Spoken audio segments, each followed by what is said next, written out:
My name's Victoria Brittain, and it's my privilege to be with you this afternoon and to chair the second half of this extremely interesting afternoon.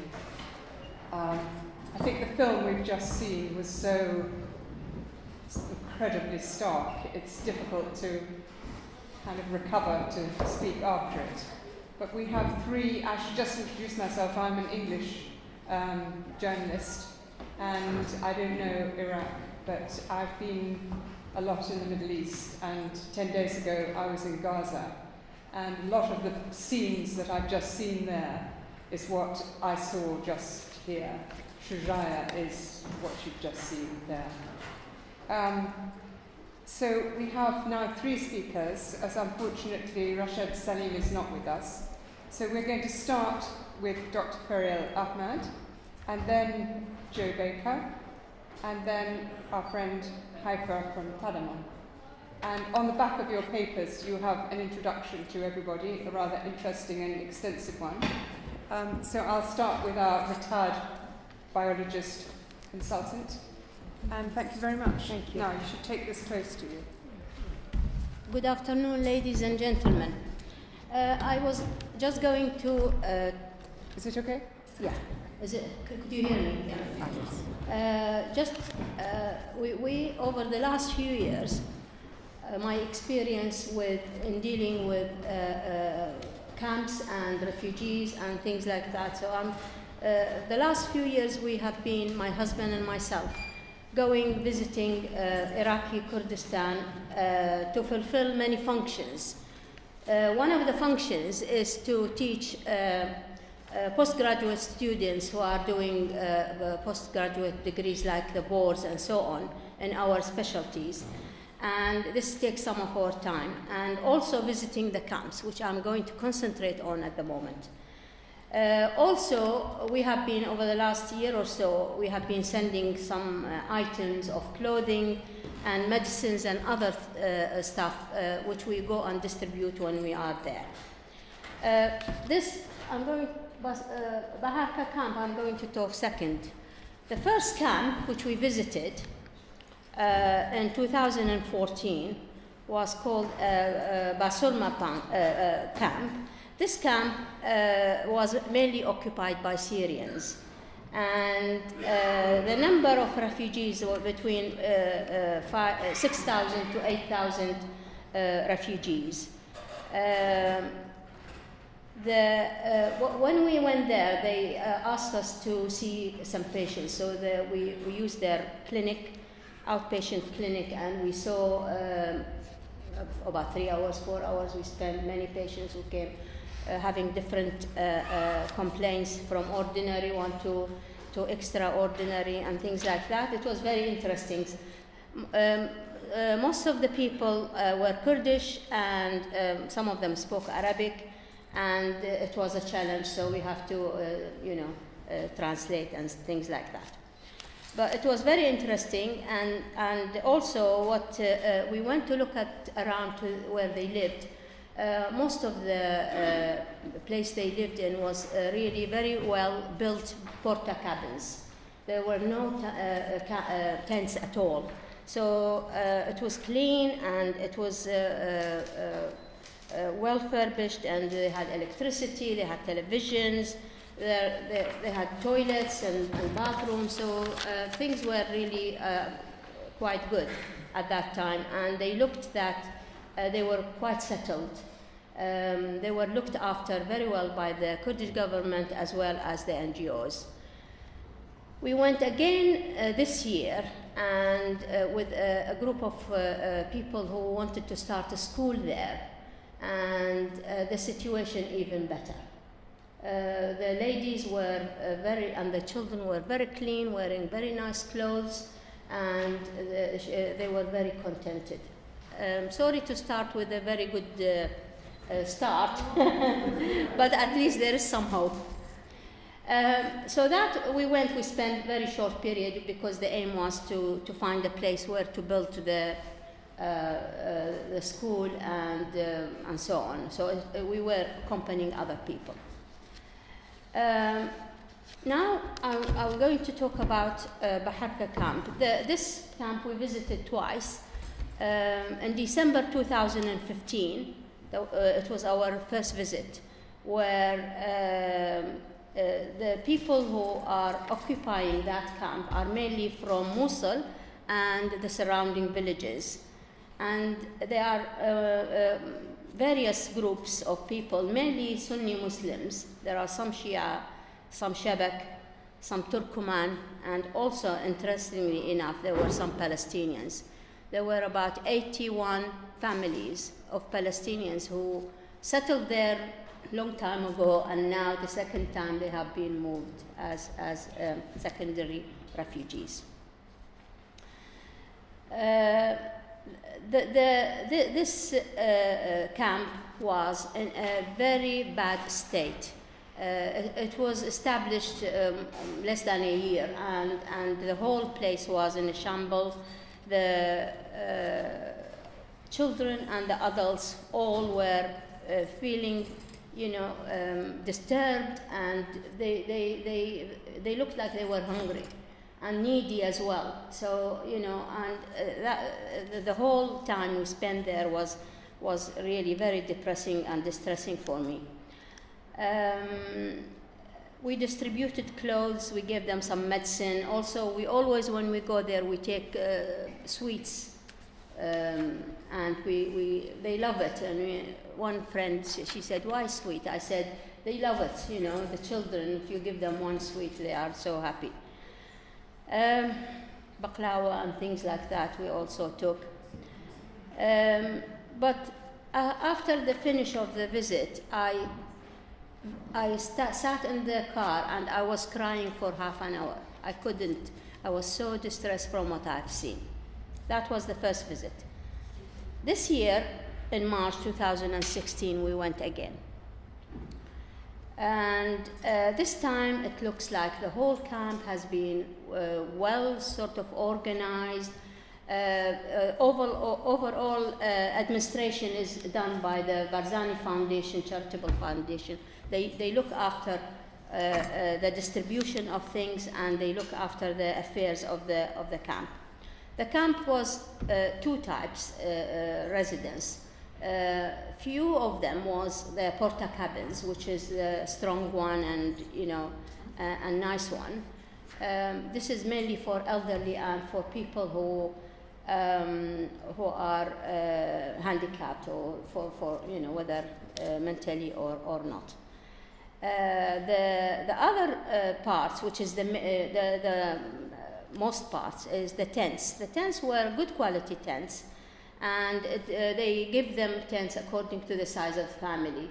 If they were like 2 adults and 5 children, or 7 children, 8 children, so it is enough for the size of the family.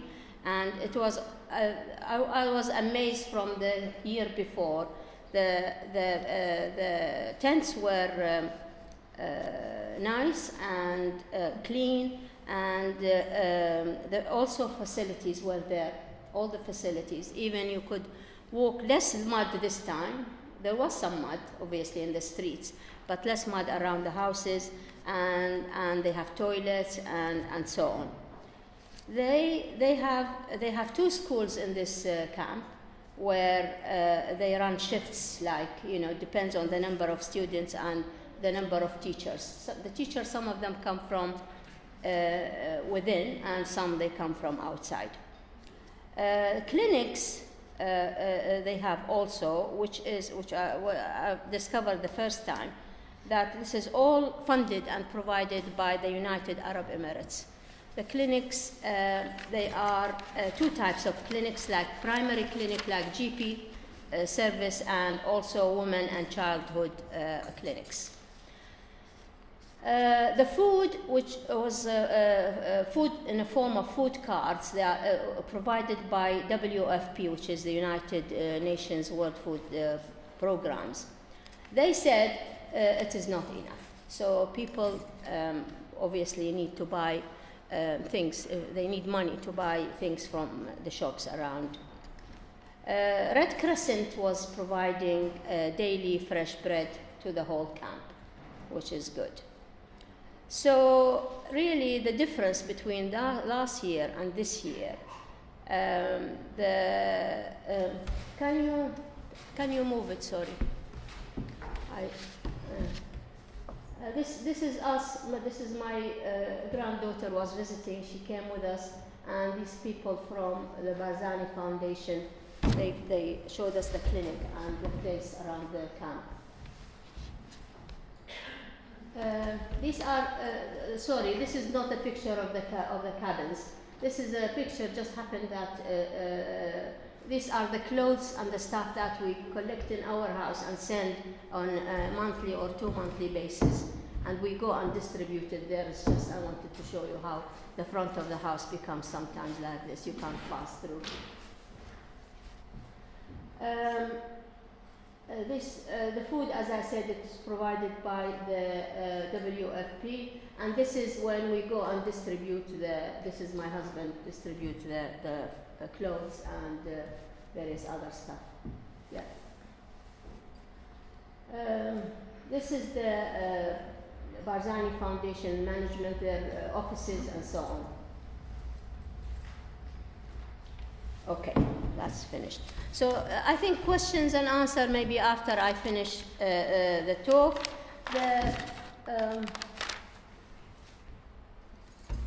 The third camp we visited, again we visited twice, is I have a lot of pictures and a lot of, this is about colleagues from Sweden. They formed a charity organization called Joint Help for Kurdistan.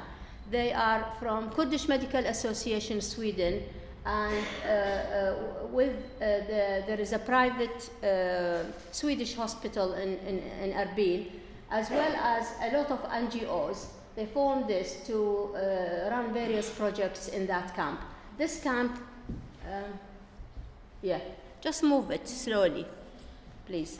I don't know whether he could hear me. There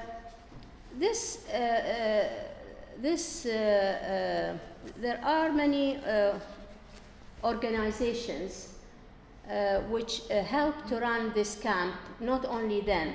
Like Harikar, for example, they provide the legal advice and also psychological support, and also supply all the documents for the refugees, like marriage certificates, birth certificates, and so on. Also, they run teaching courses in English and computer technology training, and also they teach women and maybe some men sewing. They run sport activities. There is NRC also, where they run education program for students, and also teach them how to clean the camp and the water and the sewage, deal with the sewage system. There is another NGO which is acted.org. It deals with run kindergarten for children in the camp. So this is also they provide it and they run it. And there is another Kandil, they put tents, and then they distribute and change the tents for the camp. So what this joint help for Kurdistan does, the lady who very kindly gave me these slides and pictures, she is a heart surgeon. She works in Sweden, but she spent half of her life, more than half of her life there, going to help these people. So we actually went with her. The estimated number of people who actually stayed, this camp is called, I think, local name called Bajet Kandil 2 Camp. This is a local name, which is a place near Duhok. And it has IDPs from Duhok and also refugees from Kobani. All of them are, 99% are Yazidis who occupy that camp. Estimated 650,000 refugees and IDPs in this camp. And they are majority women and children who actually they lost their loved ones and families, members and fathers and so on. Average number of children in these families is about 6.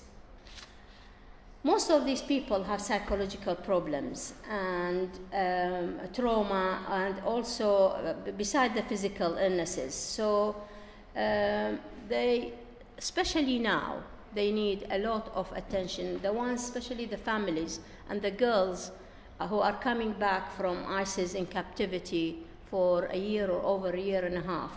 And they really need, they don't have facilities for counseling and, you know, psychological sort of departments, but they have to deal with what they have in order to allay the problems that these people have. I've seen a family which arrived one day before we were there, a lady, a mother with 7 children, and the father was taken by ISIS, so they don't know about him. And she has been in captivity for over a year, and she can't look at the people's eyes. She just sits like this with the children around her, various ages. Terrible, you know. So this camp has got additional burden and problem that they have to deal with. This Joint Help for Kurdistan group, they provided a clinic which is run by local doctors on a 24-hour basis. They see every day between 150 to 160 patients. Obviously, they suffer from any normal illnesses that, plus the psychological problems, plus things which arrive like diarrhea and worms and skin conditions, things like that. So they have a lot of work to do.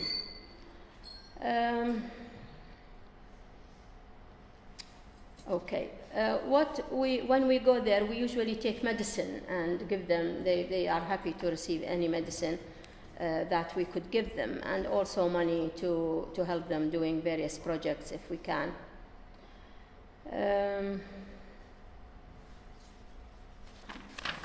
Sometimes the doctors, 2 minutes, okay, I'm nearly finished. The doctors sometimes have difficult cases, so we deal with either we deal with it ourselves if we can, or take it back to UK to show it to specialists and go back to them afterwards. Some patients who need operation, they go to the Swedish hospital in Erbil to operate on, or sometimes, occasionally, they have been sent to Sweden. They started this group, a bread factory. They found that the bread which comes with long articulated lorries, in the summer, people queue for hours to get the bread, and they get burnt from the sun. So they decided to build a bread factory and appoint 10 people to run it. And it was really very, very good. They twice daily produce bread for 150,000 people. The problem is funding after 1 year became less and less, so they have to close the factory. Okay, so I have only maybe 1 minute. What I wanted to say in conclusion, despite of the pain and suffering of thousands of people who lost their loved ones and lost everything they have, they were left with permanent disabilities and so on. We managed to see some people who have accepted the situation and adapted themselves so far. We also observed the strength of the woman, holding the whole family together and showing lots of positive outcome, and give some hope for the future. Thank you.